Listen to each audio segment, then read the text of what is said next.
Hey, I'm Mike Twombley, health coach and 6-pillar practitioner, here with 6-pillar living and Dr. Aajay Shah. We're going to be talking today about sleep and frequency. Now, sleep is pillar number 3 among the 6-pillar living. We've been talking all week about sleep, starting off with quality, quantity, content yesterday, and today we're talking about frequency. There are 7 key main areas to focus on when it comes to frequency and sleep. First of these is exercise. Next is alcohol. After that come meditation and naps.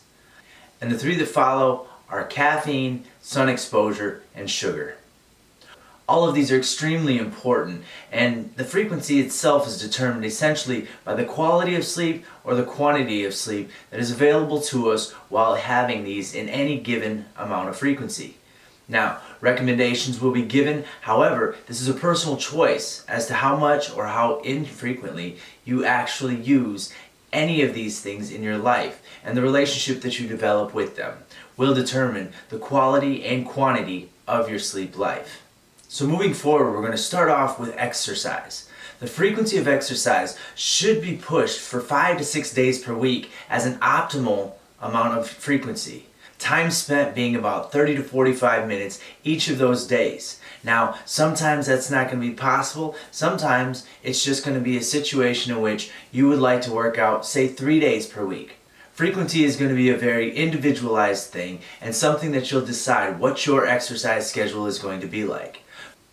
But whether or not you exercise 5 days per week, 30 minutes per day, as is prescribed by lifestyle medicine doctors across the country, it is important and imperative that you exercise daily. So the best prescription that I can possibly give you is to say, even if you don't exercise for 30 minutes that day, get up and immediately go into exercise for at least 5 minutes each morning. This is going to jumpstart your metabolism, get your mind and body aroused and on track with the morning schedule. The main part of this is going to be sunlight, which we'll talk about here in a little while. However, exercise, movement, activity. This can be a walk around your neighborhood, a walk with the dog, or a bout of Tabata exercise that is done just right there in your living room. However, 5 minutes will get your body jump started and your body immediately recognizing that it's time to get up, get moving, and the day is beginning. So this will start your clock of being awake and allow you to sleep better when you go to sleep at night. Now, people who have exercised regularly 30 minutes a day will have better sleep patterns and quality than others that do not. This is something that is proven time and time again, study after study. So if you want the best sleep, do your very best to get exercise on a daily basis, shooting for the 30 minutes, but worst case scenario, like I said, get at least 5 minutes to start your day so that you can make sure that your sleep is at its optimum and you're getting the best sleep quality while you are sleeping for your 8 hours each night. Now, the next may be a no-brainer. We're going to be talking about alcohol, and most people would agree that alcohol is something that you want to limit and have in limited amounts. So frequency is going to be as limited as possible, but 1 or 2 times per week is the primary focus that you want to try and keep it within.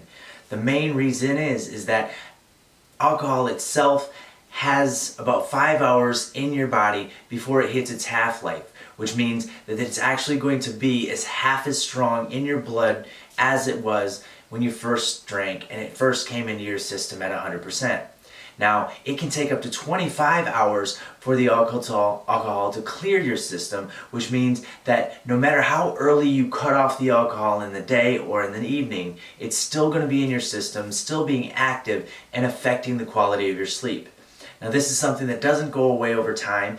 It is something that no matter how immune you are to its exterior effects, you are going to be affected by this internally as you're sleeping. Your ability to step into the deep restorative sleep is going to be limited and even cut off from being able to enter into these phases of sleep and the ability to be able to maintain yourself in these deep sleep patterns so that you can get the restoration or reparation necessary to wake up fresh, awake, and ready for your day. Next, we're going to shift gears and move on to meditation and breathing exercises. Now, this is something that you want to do on a daily basis if possible. Now, this can be anywhere from 5 minutes, even 1 minute. up to 30 minutes or an hour. It really depends on how seasoned you are in doing meditation, whether you're doing this with a app that is helping you in a guided meditation state, or if this is something that you're doing on your own. Either way, it's something that really calms both the soul and the mind, so that as you lay down to sleep, your body is at peace, your mind is at peace, and your thoughts are at rest. This is a great practice to do right before bed. It's a great way to prepare for bed and have yourself at peace as you go to bed. However, any time during the day is going to have a positive effect on your sleep as well as your sleep quality. So this is something that engaging in on a daily basis is ideal. However, if you are extra stressed, if you do have stress on a specific day, make sure you don't go to bed without participating in some way of deteriorating and bringing this stress down at least to a neutral point before you lay your head on the pillow. Your sleep will thank you, your morning will thank you, and while you're sleeping at night, you will truly enjoy high definition dreams with the best sleep quality and waking up full of energy, refreshed, and ready to go. So meditate away. Next, we're going to step into naps. Naps are a topic that we're kind of split on here. This is something that you certainly do have the ability, and it is a great tool when you are totally wiped out, to take a nap somewhere in the midday. However, naps we want to keep to an infrequent basis. We don't want to be having naps on a regular basis, and we certainly don't want it to be something of a high frequency. The best thing to do is to limit your naps down to 15 to 30 minutes at the very most. Keep them midday or early morning, and avoid taking naps anywhere close to bed. Now, the main reason for this is that it's going to take away from your ability to even fall asleep getting into phase 1 and phase 2 of sleep. Now, getting into stage 3 and the REM sleep are going to be very difficult if you're already well rested. So having a lot of daytime sleep is going to get in the way of you being able to get into sleep and then get into the high quality sleep later on at night, when you're asking your brain to shut down and you're asking your body to shut off, and rest will be impossible, or at the very least interrupted and bothered to the point where you don't get the quality that you would otherwise like to have and would have had you refrained from the nap, at least for a few hours until you were able to lay down for the night. So do your very best to keep your naps infrequent, short, midday or earlier, and if you can at all, avoid all naps if possible, and really get the solid 8 hours of high quality sleep when you lay down at night. Next, we're going to recommend daily exposure to sunshine. Now, this is very, very important that you get your sunshine as early as possible, again, for the same reason that the exercise in the morning is so imperative. This ultimately starts your clock for the day, it gets you going, and when you do begin your day with the sun, your body recognizes this as your sunrise. So if you're stepping outside, you're getting this sun on your skin, in your eyes, as it comes into your optical vision. It is something that the sun itself impacts your body's perception of when the clock starts on you being awake. If you've been inside in a dark room, there's something to say that your body hasn't even yet woke up. So by going outside in the first 30 to 45 minutes, it gets your clock started and gets you wide awake to the world, getting you more alert, more awake, and more ready for your day. So this will boost your energy early in the day, as well as allow your body to come down to a more calm, relaxed state when you do lay your head back on the pillow later on that evening. So some of the considerations are, when you go outside, don't put on sunglasses. Having any kind of sunglasses or eyewear or visors, this is going to be something that blocks the much needed sunlight. That is a very, very important part of why you go outside when you first start your day to begin with. That sunshine, both in the eyes and on the skin, are two very important components of this having the effect that it can on your sleep at night, as well as the energy that it's going to provide for the day. Beyond that, make sure that the sunlight is direct, but with that being said, sunscreen itself is not going to have any impact on your sleep negatively or positively, so go ahead and use sunscreen, especially if you're sensitive to the sun to begin with, making sure that you don't burn or have any kind of issue with regards to the skin having too much sun exposure Again, it's only 30 to 45 minutes that you're calling for, so it's not a ton of sun, and it is early morning sun, so it's not super intense to begin with. So you will be okay. What it will do again is allow you to go to sleep, rest well, have the high quality sleep that you're looking for, and as you go in, have no problem getting the full 8 hours.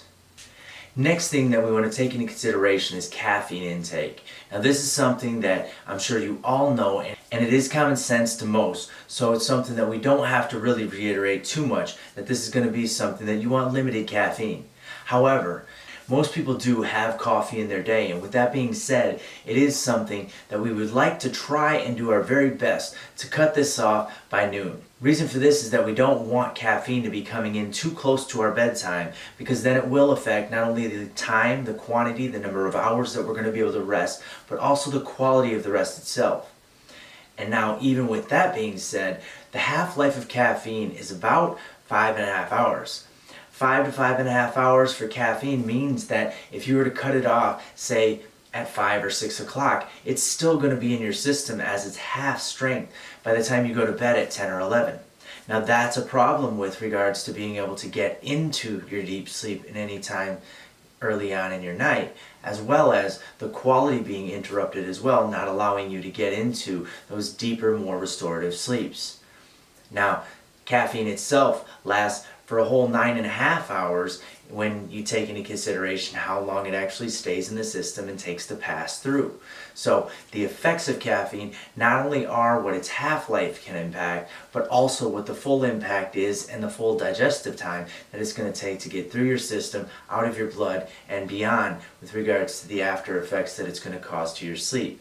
So cutting off caffeine by noon at the latest is ideal for you to be able to have the most restorative, deep, and qualitative sleep that you can possibly have going to sleep at night, and maintaining your caffeine to a limited intake and done as early as possible in the day will help you to sleep your very best. And last but certainly not least is sugars and simple carbohydrates. Now sugar and simple carbohydrates essentially break down into the same thing, causing the blood sugar to rise, and with that resulting spike having a drop off as well. With that drop off, we have cravings that go on for hours afterwards, and with these cravings cause a disturbance in the sleep. So although the half-life of sugar is only that of say 10 to 17 minutes, this is something that will go into your bloodstream and it'll pass very quickly. However, the after effects are what cause the problems with sleep.